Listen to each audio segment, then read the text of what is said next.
Listen up. You're being pathetic, and you know it. You're out here begging for approval from people who don't even respect themselves. You sacrificing your dreams, your goals, your entire life because you're terrified of what some nobody might think about you. Marcus Aurelius ruled the Roman Empire and still had to remind himself daily to stop being weak. If he struggled with this, what makes you think you're special? Let's fix this right now. Marcus Aurelius was the most powerful man on the planet. He could have anyone killed with a word. He commanded legions. He shaped history. And yet, he still caught himself caring what people thought. In his private journal, he didn't write inspiring quotes for Instagram. He wrote brutal truths to himself because he knew he was slipping. He knew he was being weak. He wrote, "It never ceases to amaze me. We all love ourselves more than other people, but care more about their opinion than our own." Translation: you're a hypocrite. You claim to value yourself, but you give strangers more power over your emotions than you give yourself. That ends today. Here's the first truth. Nobody is thinking about you.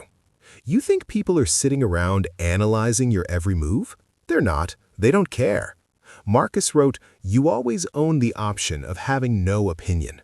There's never any need to get worked up or to trouble your soul about things you can't control." That person who might judge you, they'll forget about you in 5 minutes. They've got their own problems, their own insecurities, their own failures to worry about. You're creating an imaginary audience in your head and then performing for them like a dancing monkey. Stop it. It's embarrassing. Second truth.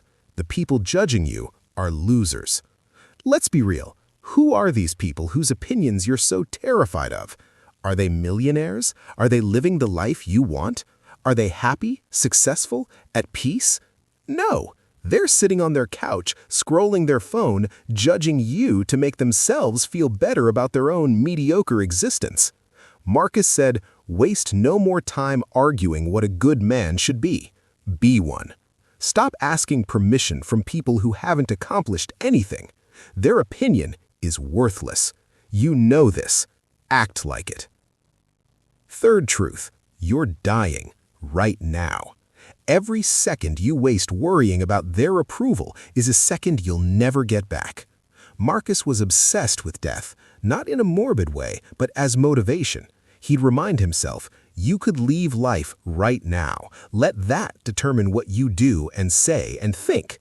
You think you have time to live for other people? You don't. You're going to die. Maybe tomorrow, maybe in 50 years, but you're going to die.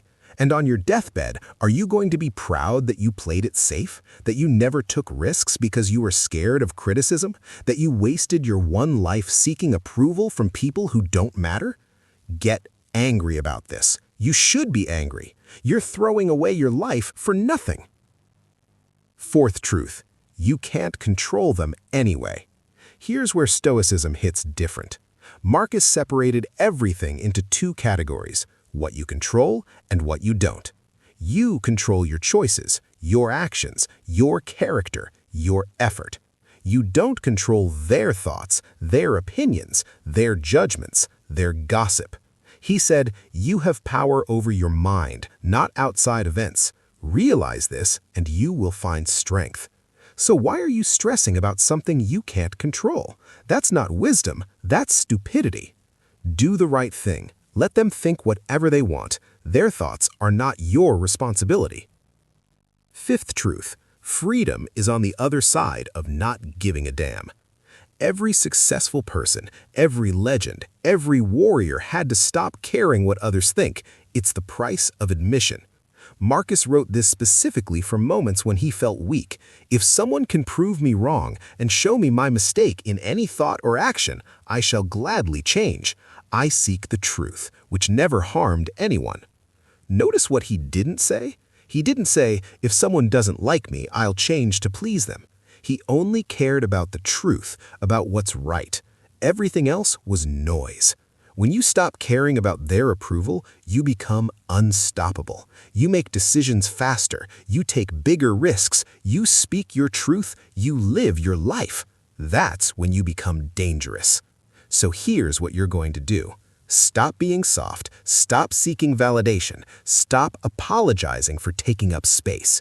Marcus Aurelius had an entire empire judging his every decision, and he still wrote, "The best revenge is to be unlike him who performed the injury." Someone criticizes you? Good. Let them waste their energy. You keep building. Someone doesn't like your choices? Perfect. You're not living for them anyway. Someone thinks you're crazy for chasing your goals? Excellent. Mediocre people always think ambition is insanity. You've got one life, one shot, and you're spending it worried about people who will forget your name the moment you leave the room. Marcus said it best, "The impediment to action advances action. What stands in the way becomes the way." Their criticism, that's your fuel. Their doubt, that's your motivation. Their judgment, that's proof you're doing something worth talking about. So stop asking for permission. Stop waiting for approval. Stop being weak. Do what's right. Build what matters. Become who you're meant to be. And let them talk. They were going to anyway. Now get to work, warrior.